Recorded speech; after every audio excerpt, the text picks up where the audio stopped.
Hello everyone, good morning to all. आज का हमारा टॉपिक है emerging modes of business, class 11 chapter 5 business studies, emerging modes of business. Emerging modes of business को अगर हम discuss करें तो इमर्जिंग मोड्स क्या है, मतलब कि emerging modes of business means कि बिजनेस के कुछ बदलते मोड्स, मतलब जो कुछ ऐसी चीज़ें जो डे बाय डे जो हैं, जो चेंज हो रही हैं, बिज़नेस के अंदर कुछ चेंजेस आ रहे हैं, वो क्या हैं, हमारे इमर्जिंग मोड्स हैं। जैसे इलेक्ट्रॉनिकली कुछ अगर चेंजेस आ रहे हैं, या फिर कुछ जितने भी जो हमारा पुराना एथिकल बिजनेस था और पुराना जो टिपिकल एक ट्रेडिशनल बिजनेस था, और अभी का जो एक मॉडर्न बिजनेस है जो ई बिज़नेस है, तो हमारे ट्रेडिशनल बिजनेस से मॉडर्न बिजनेस की तरफ का जो चेंज है वही क्या है, हमारा इमर्जिंग मोड्स ऑफ बिजनेस। अगर हम बात करें मीनिंग की, in this age of internet, अगर हम सोशली थोड़ा सोचें या फिर इलेक्ट्रॉनिकली थोड़ा सा सोचें, तो क्या होता है कि अभी का जो एरा है, अभी का जो टाइम है, वो फुली इंटरनेट का टाइम है। ठीक है, यहाँ पर जितने भी ट्रांजेक्शन्स होते हैं या फिर जितनी भी डीलिंग्स होती हैं, जितना भी कंज्यूमर प्रेफरेंसेस होते हैं, वो मतलब थ्रू आउट इंटरनेट पर बेस्ड हैं, पूरा का पूरा इंटरनेट बेस्ड हैं। तो मीनिंग हम थोड़ा सा पढ़ते हैं। In this age of internet the word of commerce has gradually started linking with it कि this has about a new concept of commerce called e-commerce and e-business. Now we are capable of reaching the users of internet all over the world simply by opening a shop on the internet. The internet users can order for the goods, receive their delivery and make their payment while sitting at their home on the internet. मतलब कि एक जगह बैठे हुए हम पूरा world wide business कर सकते हैं। एक जगह हम अपनी जो शॉप है वो फिजिकली ना स्टार्ट करके हम थ्रू इंटरनेट स्टार्ट करते हैं, और वहाँ पर इंटरनेट के नेटवर्क के थ्रू, मतलब कि हमारा जो कंप्यूटर नेटवर्क है उसके थ्रू हम पूरा वाइडली हम उसको शेयर कर सकते हैं, पूरा वाइडली हम उसको एक्सपेंड कर सकते हैं। तो इमर्जिंग मोड्स ऑफ बिजनेस का मेन जो बेसिक टर्म है वो यही है कि अपने बिजनेस को ई बिज़नेस बनाना, अपने कॉमर्स को ई कॉमर्स बनाना। तो अगर हम जनरली बात करें ई बिज़नेस और ई कॉमर्स की, तो दोनों जो हैं वो सेम नहीं हैं। सबको जैसा लगता है कि ई बिज़नेस और ई कॉमर्स दोनों सेम हैं, तो e business and e commerce दोनों सेम नहीं है। देखो, ई बिज़नेस जो है वो थोड़ा ब्रॉड टर्म है, और ई कॉमर्स जो है वो थोड़ा सा माइनर सा टर्म है। जैसे कि अगर हम नॉर्मली बात करें कि ई बिज़नेस में क्या होता है, जब एडिशनल एक्टिविटीज़ ऐड हो जाती हैं सेलिंग बाइंग के अलावा, तो वो हो जाता है ई बिज़नेस। और ई कॉमर्स की अगर हम बात करें तो ई कॉमर्स में क्या होता है, just selling buying and just transactions. Next है हमारा scope of E business. E business के स्कोप्स की अगर हम बात करें तो ई बिज़नेस के 4 स्कोप्स हैं, 4 टर्म्स हैं, B2B, B2C, C2C and intra B. तो फर्स्ट है हमारा B2B, मतलब business to business commerce. It is that business activity in which 2 firm or 2 business units make electronic transactions. For example, one can be producer firm and other can be a supplier firm.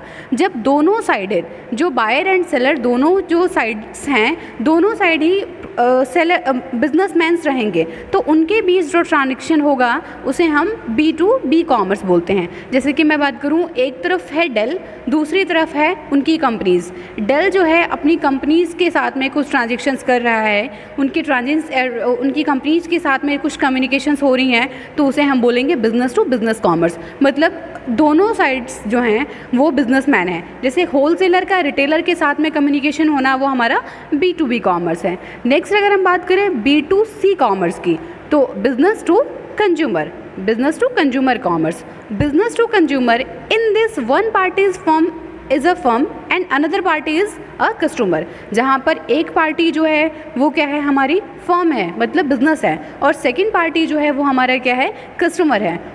On one hand a customer can seek information through internet about product, place order, get some items and make payment, and on the other hand the firm can make a survey anytime to know who is buying and can also know the satisfaction level of customer। मतलब दोनों sides जो हैं customer अपनी पूरी brief information ले सकता है और पूरा इंक्वायरी कर सकता है, और बिजनेसमैन जो है पूरा डिटेल ले सकते हैं अपने कस्टमर्स की। जैसे हम नॉर्मली बात करें फ्लिपकार्ट, अमेज़न, ये सब चीज़ें क्या हैं, ये सब जो साइट्स हैं वो क्या हैं, फ्लिपकार्ट, अमेज़न, ये लोग जो हैं वो बिज़नेस है, और हम जब वहाँ से कुछ खरीदते हैं, हम जो वहाँ से कुछ ट्रांजेक्शन्स कर रहे हैं, तो हमारे और फ्लिपकार्ट के बीच में जो ट्रांजेक्शन्स हो रही हैं वो क्या है, business to commerce, business to customers, B2C commerce. तो ये जो है B2B और B2C दोनों में डिफरेंस क्लियर हो गया होगा कि फर्स्ट वन जो है जहाँ पर दोनों साइड्स में, मतलब कि both the parties are businessman, मतलब कि दोनों जो पार्टीज़ हैं वो आपके बिजनेसमैन होंगी, दोनों के बीच में जो ट्रांजेक्शन्स होंगी, जो कम्युनिकेशन होगा वो बिज़नेस टू बिज़नेस बेस पर रहेगा। यहाँ पर कस्टमर्स नहीं होते, कोई भी डिस्ट्रीब्यूटर हो गया, कोई भी होलसेलर हो गया, रिटेलर हो गया, या फिर कोई भी दो कंपनीज़ के बीच में जो बात हो रही है, जो कम्युनिकेशन हो रही है, या फिर किसी भी तरह का ट्रांजेक्शन हो रहा है, तो वो है हमारा business to business commerce. Next जो मैंने बताया कि B2C कॉमर्स, तो यहाँ पर दोनों साइड्स में क्या होता है कि एक तरफ बिजनेसमैन है, दूसरी तरफ कस्टमर है। थर्ड अगर हम बात करें इंट्रा बी कॉमर्स की, इंट्रा बी, फर्स्टली मैं आपको इंट्रा और इंटर में थोड़ा सा डिफरेंस क्लियर कर दूँ। इंट्रा जो होता है विद इन द फर्म रहता है, और इंटर जो हो गया टू फर्म्स के बीच में हो गया, मतलब कि फर्म ए और फर्म बी दोनों के बीच में जो ट्रांजेक्शन्स होंगी वो इंटर होंगी, और एक ही फर्म के जो डिपार्टमेंट्स के बीच में जो ट्रांजेक्शन्स होंगी वो इंट्रा बी रहेगा। तो इंट्रा बी की अगर मैं बात करूँ, within business commerce under it parties involve in electronic transaction are the two department of same business. एक ही बिजनेस के दो डिपार्टमेंट के बीच में जो ट्रांजेक्शन्स होती हैं उसे हम इंट्रा बी कॉमर्स बोलेंगे। जैसे मार्केटिंग डिपार्टमेंट और सेलिंग डिपार्टमेंट, या फिर marketing department, human resource department, तो इन दोनों के बीच जो कम्युनिकेशंस होंगे, इन दोनों के बीच जो ट्रांजेक्शन्स होंगी, उन्हें हम क्या बोलेंगे, इंट्रा बी कॉमर्स। क्योंकि एक ही फर्म की दो पार्टीज़ हैं, ये एक ही फर्म के दो डिपार्टमेंट्स हैं जो आपस में इंटरेक्शंस कर रहे हैं, आपस में कम्युनिकेशन या फिर आपस में उनका ट्रांजेक्शन जो हो रहा है, मतलब जो डीलिंग्स हैं वो एक ही फर्म की होनी चाहिए, और एक ही फर्म की सेम मतलब कि जो भी उनके डिपार्टमेंट्स हैं। नेक्स्ट अगर हम बात करें C2C commerce, customers to customer, यहाँ पर जो दोनों पार्टीज़ हैं वो कस्टमर ही रहती हैं, बायर भी कस्टमर एंड सेलर भी कस्टमर। तो customer and customer commerce under it both the parties involve in electronic transaction are customers, मतलब जो भी इनका ट्रांजेक्शन होता है वो दोनों कस्टमर्स के बीच में हो रहा है। It is required for the buying and selling of those goods for which these are no established market. For example, selling old car through internet. जैसे आपने सुना होगा quicker.com, OLX, ये ऐसी साइट्स हैं या फिर ऐसी फॉर्म्स हैं, यहाँ पर जो दोनों पार्टीज़ होती हैं वो क्या रहती हैं, दोनों ही कस्टमर्स रहती हैं, मतलब बायर भी कस्टमर और सेलर भी कस्टमर। तो ये आपको क्लियर हो गया होगा। नेक्स्ट है हमारा बेनिफिट्स ऑफ ई बिज़नेस, कि हमारा बेनिफिट्स क्या हैं। ई बिज़नेस जो हमारा इलेक्ट्रॉनिक बिज़नेस है, इसे क्या क्या हमको थोड़ा सा क्या हमको बेनिफिट्स मिलते हैं, मतलब उनके मेरिट्स क्या हैं। तो अगर हम मेरिट्स की बात करें, फर्स्ट है आपका वर्ल्ड वाइड रीच। दोनों में जो हमारा ट्रेडिशनल बिज़नेस है और ये जो हमारा मॉडर्न बिज़नेस है, मतलब ई बिज़नेस है, दोनों में बहुत सारे डिफरेंसेस हैं और दोनों के अपने अलग अलग रोल हैं। तो अगर हम ई बिज़नेस की बात करें तो e business world wide reach. Internet give businessman an extended market. जो इंटरनेट है वो बिजनेसमैन को थोड़ी ज़्यादा सी अपॉर्चुनिटीज़ देता है, क्योंकि जब हम फिज़िकल बिज़नेस करते हैं और हमारे फिज़िकल बिज़नेस में किसी भी टाइप का इंटरनेट कनेक्शन नहीं है, तो हम जिस एरिया में हैं हम सिर्फ उतने ही कस्टमर्स को कवर कर पाएंगे, उतना ही मार्केट शेयर कैप्चर कर पाएंगे। लेकिन अगर हम वही बिज़नेस इंटरनेट के थ्रू कर रहे हैं तो क्या होगा कि हमारी जो रीच रहेगी वो थोड़ी वाइडली हो जाएगी। हम अपने बिज़नेस को बहुत ही वाइडर से हम उसको एक्सपेंड कर सकते हैं। This result in increase in, मतलब कि जैसे कि अगर हम इंटरनेट, जैसे मैं नॉर्मली अगर मैं क्लास में पढ़ाऊँ और मैं इंटरनेट पे ना पढ़ाऊँ, तो इंटरनेट पे पढ़ाने से क्या होता है कि मैं जो स्टूडेंट्स हैं या फिर जो मेरे व्यूवर्स हैं वो बहुत ज़्यादा हो सकते हैं, नंबर ऑफ़ स्टूडेंट्स ऐड हो सकते हैं।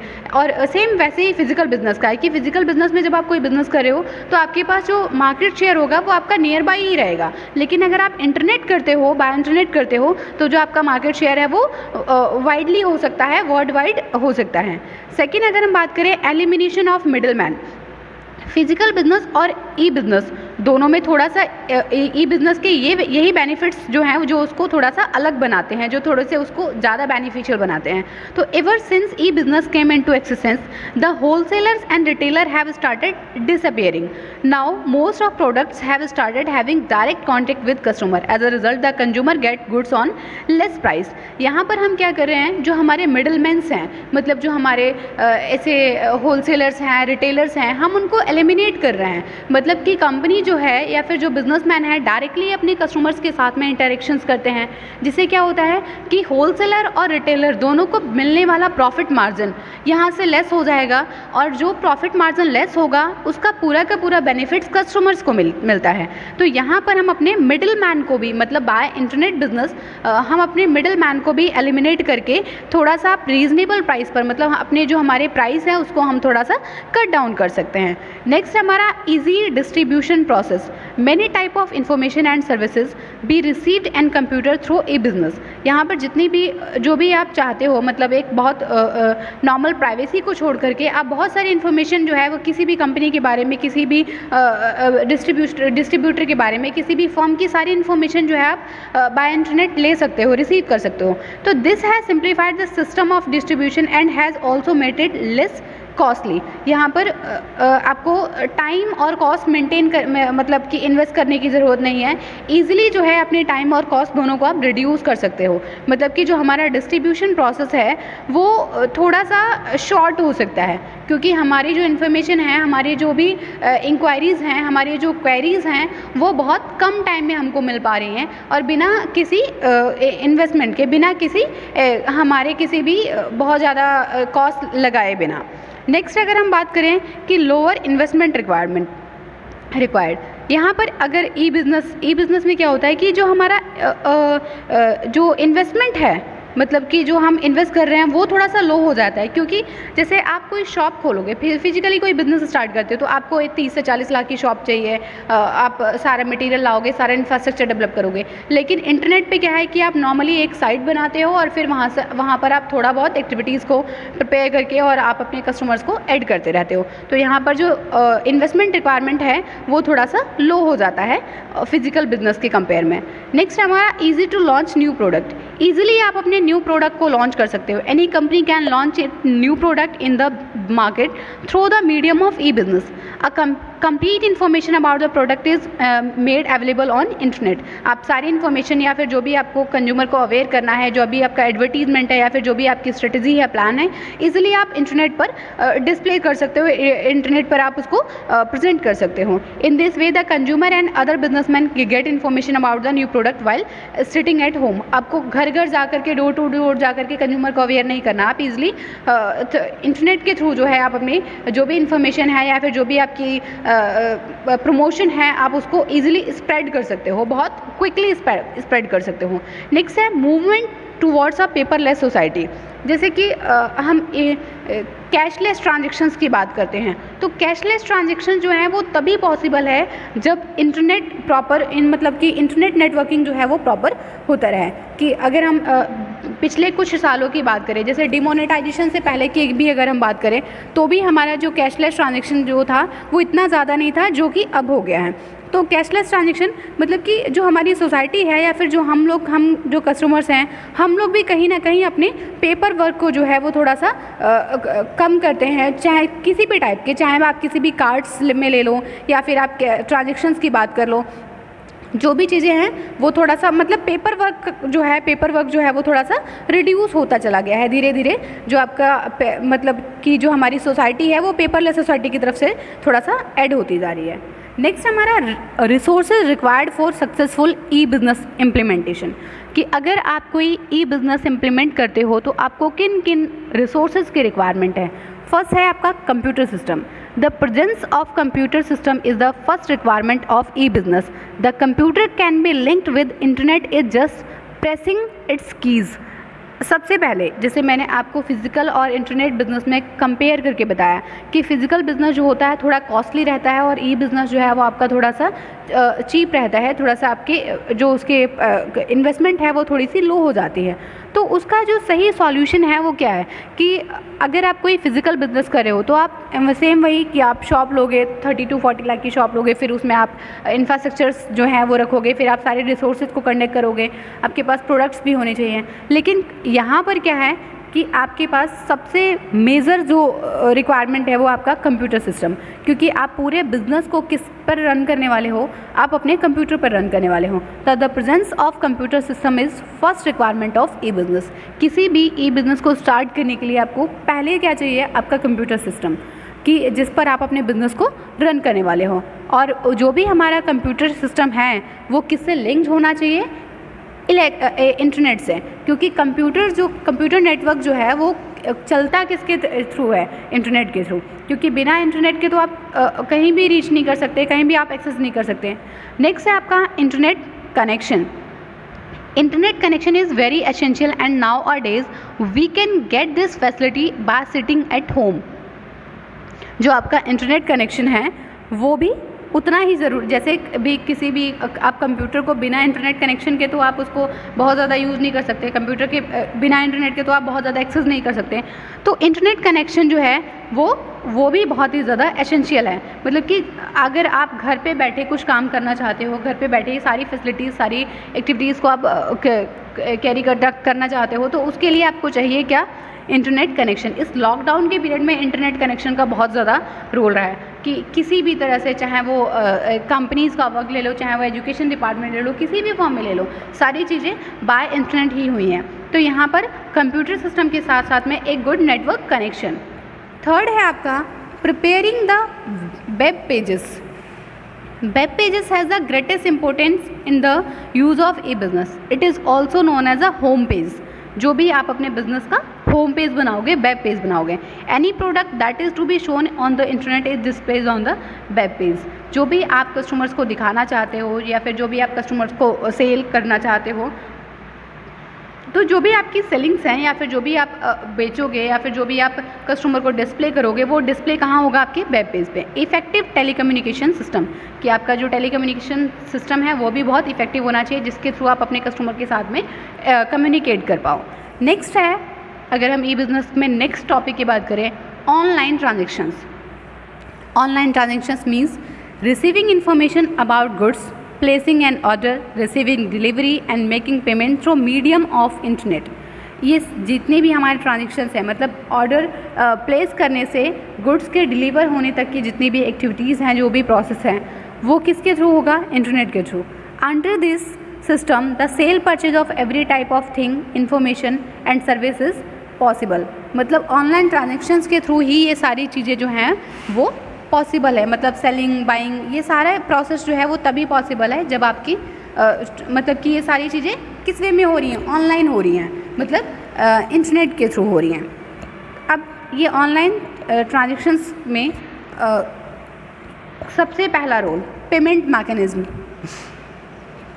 Payment for purchase through online shopping may be done in following ways. आप जो भी ट्रांजेक्शन्स कर रहे हो, मतलब अगर आप कुछ पे कर रहे हो और अगर आप कुछ रिसीव कर रहे हो, ठीक है, अगर आप कैश पेमेंट करना चाहते हो तो पेमेंट कैसे करोगे और आप उसको रिसीव कैसे करोगे। तो पेमेंट मैकेनिज्म के बहुत सारे ऑप्शंस हैं, 2 और 3 ऑप्शंस यहाँ पर भी शो किए गए हैं। फर्स्ट जैसे COD, cash on delivery. Cash payment can be made at the time of physical delivery of goods. Cash payment कब होता है, जब आपके डोर पर आपका जो प्रोडक्ट है वो पहुँच गया। जब कोई आप कहीं पे भी अपना ऑर्डर प्लेस करते हो और ऑर्डर एग्जीक्यूट होने के बाद जब वो प्रोडक्ट आपको डिलीवर हो गया एट द डोर, तो आप अपने जो भी आपका शिपिंग मैन है, जो डिलीवरी मैन है, आप उसको अपना पेमेंट जो है वो ऑफलाइन जब आप पे करोगे, कैश में जब पे करोगे, तो वो क्या होगा, कैश ऑन डिलीवरी, कि आफ्टर डिलीवरी आप उसको पेमेंट कर रहे हो। नेक्स्ट है net banking transfer. The customer can make electronic transfer of fund. Electronic transfer of fund, EFT जिसे बोलते हैं, to account of online vendor over the internet. मतलब आप इंटरनेट पे ही परचेज करते समय ही आप अपने वेंडर को आप अपने ऑनलाइन अपने अकाउंट से उसको ट्रांजेक्शन कर सकते हो। तो वो क्या हो गया हमारा नेट बैंकिंग ट्रांसफ़र। मतलब पहला था हमारा कैश ऑन डिलीवरी, जब आपको डिलीवर होगा प्रोडक्ट तब आप कैश पे करोगे। नेक्स्ट है आपका EFT, इलेक्ट्रॉनिक फंड ट्रांसफ़र। जब आप प्रोडक्ट परचेज कर रहे हो तभी आपने उसी टाइम अपने प्रोडक्ट की जो वैल्यू है या फिर उसका जो प्राइस है वो अपने कस्टमर को डायरेक्टली वहीं से वहीं अपने अकाउंट से उसके अकाउंट में ट्रांसफ़र कर दिया। थर्ड है क्रेडिट और debit cards. The customer can make payment for online transaction through debit और credit card by giving the number and name of the bank of card. मतलब अपने डेबिट और क्रेडिट कार्ड की details भर करके भी आप पेमेंट कर सकते हो। नेक्स्ट है security and safety of E transaction. New topic है ये कि आपको क्या क्या सिक्योरिटीज़ और क्या क्या सेफ्टीज़ का ध्यान रखना पड़ता है जब आप ई ट्रांजेक्शन्स कर रहे हो। फर्स्ट है confirming the detail before the delivery of goods. The customer is required to furnish the detail such as credit card number, card issuer and card validity online. कि जो भी आप डिटेल्स गुड्स मतलब कि गुड्स डिलीवर करने से पहले जो भी आपने डिटेल्स ली है उस डिटेल्स को एक बार चेक कर लेना। Confirming the detail before the delivery of goods. The customer is required to furnish the detail such as credit card number, पहले क्रेडिट कार्ड नंबर, फिर आप कार्ड का जो इशूअर है एंड कार्ड की वैलिडिटी। सेकेंड है antivirus programs. Installing and timely updating antivirus programs provide protection to data files, folder and system from virus attacks. मतलब कि जो भी आपका सिस्टम है उसमें आप टाइम टू टाइम अपना एंटीवायरस प्रोग्राम्स को इंस्टॉल करते रहें, अपडेट करते रहें, ताकि जो भी आपकी फाइल्स हैं वो फोल्डर्स जो हैं वो प्रॉपर सेफ़ रहें। मतलब कि किसी भी टाइप का ऐसा वायरस वाली प्रॉब्लम ना आए या फिर किसी भी टाइप से आपका जो भी डाटा है या फिर आपका जो कैचे है वो डिलीट ना हो जाए। क्योंकि उसमें आपकी पूरी कस्टमर की सारी इन्फॉर्मेशन है, सारी डिटेल्स है। अगर आपसे वो डाटा ही मिस हो जाता है या फिर वो आपके कैचे जो हैं वो डिलीट हो जाती हैं तो आपको थोड़ी सी ऐसे प्रॉब्लम को फेस करना पड़ सकता है। तो पहला हमको अपने सारी डिटेल्स चेक करनी है। सेकेंड हमको अपने एंटीवायरस प्रोग्राम्स को भी अपडेट करते रहना है, टाइम टू टाइम इसको इंस्टॉल करते रहना है। नेक्स्ट अगर हम बात करें साइबर क्राइम सेल्स, सबसे ज़्यादा मतलब कि अनएथिकल जो वे है इंटरनेट बिजनेस का या फिर सबसे बड़ी लिमिटेशन जो है, सबसे बड़ी जो प्रॉब्लम है वो क्या है, हमारा साइबर क्राइम। तो गवर्नमेंट में setup special crime cells to look into the cases of hacking and take necessary action against the hackers. कि बहुत सारी चीज़ें अभी हाल फिलहाल में कितना सारा चल रहा है कि आपका पेटीएम की KYC करवा लो, ये सारी चीज़ें। तो इन सारी चीज़ों से, इन सारी प्रॉब्लम से बचने के लिए गवर्नमेंट ने स्पेशल साइबर क्राइम सेल्स जो हैं वो इस्टेब्लिश किए हैं, डेवलप किए हैं, जहाँ पर जाकर कि आप अपने हैकर्स की या फिर आपके साथ इस तरह का कोई भी अनएथिकल या फिर अनफेयर प्रैक्टिसेस होती हैं तो आप उसके अगेंस्ट में जाकर के आप वहाँ पर एक्शन ले सकते हो, केस फाइल कर सकते हो, अपनी पूरा जो कंप्लेंट है वो वहाँ पर फिल कर सकते हो। तो ये साइबर क्राइम सेल्स जो हैं स्पेशली जब ई बिज़नेस ज़्यादा से ज़्यादा स्प्रेड हुआ, डेवलप हुआ, तो ई बिज़नेस की जब किसी भी चीज़ की जब कुछ मेरिट्स होंगे तो उसके कुछ डिमेरिट्स भी होते हैं। और जो भी प्रोविजंस किए जाते हैं बिज़नेस से पहले तो प्रॉफिट एंड लॉस दोनों को सोच समझ करके किए जाते हैं। तो ये आपकी साइबर क्राइम सेल जो हैं जो आपको हैकर से प्रोटेक्ट करने के लिए बनाया